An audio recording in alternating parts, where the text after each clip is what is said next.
God ends here, यानी भगवान यहाँ खत्म होता है।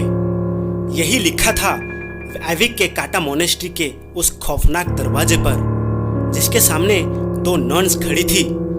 उनके पास अंदर जाने के अलावा कोई चारा नहीं था। एक नन ने दूसरे से कहा, आज हमें अपनी लाइफ सैक्रिफाइस करनी ही होगी, वरना इस दुनिया में कोई भी जिंदा नहीं बचेगा। उन दोनों ने उस दरवाजे को खोला और काटा मोनेस्ट्री के अंदर चली गई। वहां उनका इंतजार एक भयानक दिखने वाली नन कर रही थी, जिसका नाम वैलिक था। वैलिक ने एक नन पर हमला करके उसे वहीं मार डाला। मरते मरते उस नन ने दूसरी नन को एक चाबी दी और कहा कि उसे ही ये करना होगा। दूसरी नन ने वो चाबी ली और किसी चीज की तरफ भागी, लेकिन इससे पहले कि वो कुछ कर पाती, वालिक उस पर भी हमला करने लगा। लेकिन वो वहां से भाग गई और इससे पहले कि वालिक उस तक पहुंचती, उसने फांसी लगाकर खुद को मार डाला।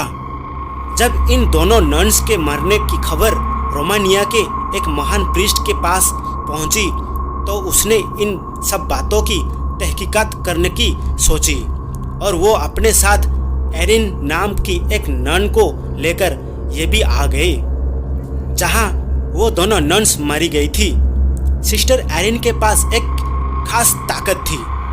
उन्हें बहुत से विजन्स आते थे, जिसकी मदद से वो किसी अनहोनी को पहले ही देख लेती थी। वो कभी कभी आत्माओं को भी देख पाती थी और इसलिए उस प्रीस्ट ने सिस्टर एरिन को अपने साथ आने के लिए चुना था। वो प्रीस्ट और सिस्टर रात के समय एबी के पूरे काटा मोनेस्ट्री की छानबीन कर रहे थे। जैसे ही वो मोनेस्ट्री में घुसे, उन्हें काफी अनईजी सा महसूस होने लगा। अचानक उस पुराने खंडर में उन्हें सफेद लिबास में कुछ मंक्स की प्रोजेक्शंस इधर से उधर जाते हुए दिखी। वो थोड़ा आगे गए तो वहां ऑब्जेक्ट्स अपने आप इधर से उधर हो रहे थे। ये देख के उन दोनों को समझ आ गया कि जरूर इस जगह पर शैतानी साया है।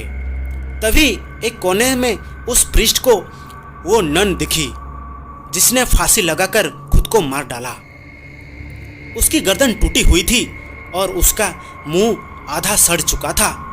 अचानक उस नन ने अपनी आंखें खोली और उस प्रीस्ट पर हमला करके उसे एक कॉफिन में कैद कर दिया। दूसरी तरफ सिस्टर एरिन एबिक के काटा मोनेस्ट्री में रह रही एक नन से टकरा गई। उससे बात करने पर मालूम हुआ कि बहुत समय पहले वहां पर एक एक्सोर्सिज्म किया गया था, जिसके दौरान हमारी दुनिया में एक पोर्टल खुल गया था। उसी पोर्टल की मदद से कुछ शैतानी आत्माएं हमारी दुनिया में आने लगी थी। वैलिक नाम की एक शैतानी आत्मा भी उसी पोर्टल के जरिए इस दुनिया में आई थी। कहते हैं कि वालिक बहुत ज्यादा खतरनाक है और जो कोई भी भगवान की पूजा करता है, वो उस इंसान को जिंदा नहीं छोड़ेगी। सिस्टर एरिन ने उस नन से पूछा कि वो किस तरह वालिक को हरा सकते हैं। ऐसे में उस दूसरी नन ने कहा कि उसे सिर्फ जीसस क्राइस्ट के खून से मारा जा सकता है। उनका खून एक एंटिक रिलेक में बंद है और उस रिलेक को सिर्फ एक चाबी से खोला जा सकता है। उस नन ने बहुत डरते हुए सिस्टर एरिन को वो चाबी दे दी। सिस्टर एरिन ने जैसे ही वो चाबी अपने हाथ में ली, तभी उन्होंने कुछ नेगेटिव एनर्जी महसूस किया। उन्हें घुटन होने लगी और उनकी आंखों के सामने एक कॉफिन का विजन आया। वो समझ गई कि प्रीस्ट किसी मुसीबत में है और वो उन्हें बचाने के लिए भागी। वो अपनी विजन की हेल्प से उस कॉफिन तक पहुंच गई। उस कॉफिन के अंदर बहुत से सांप थे जो प्रीस्ट को अंदर से खींच रहे थे, लेकिन एरिन ने प्रीस्ट को किसी तरह बाहर निकाल दिया।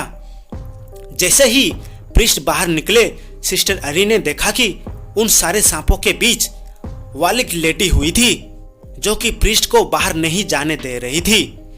इससे पहले कि वो कुछ समझ पाते, वालिक अचानक से गायब हो गई। सिस्टर एरिन ने प्रीस्ट को वो चाबी दी और उन्हें बताया कि वालिक को कैसे खत्म किया जा सकता है। प्रीस्ट ने पूछा कि उसे ये सब कैसे पता लगा।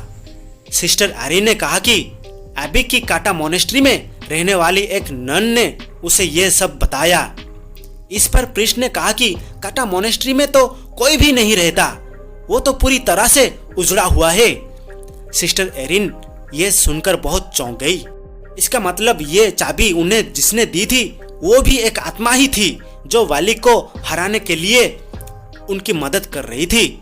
प्रीस्ट ने उस चाबी की मदद से कुछ मंत्र पढ़े जिससे उन्हें पता लग गया कि वो एंटिक रिलेक कहाँ पर है जिसमें जीसस क्राइस्ट का खून था।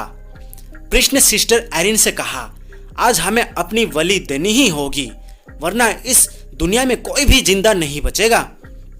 वालिक उनका वही इंतजार कर रही थी।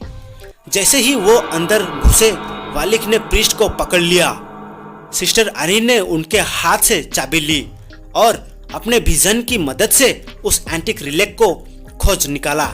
वो प्रीस्ट मंत्र पे मंत्र पढ़े जा रहा था लेकिन वालिक पर मानो कोई असर ही नहीं हो रहा था।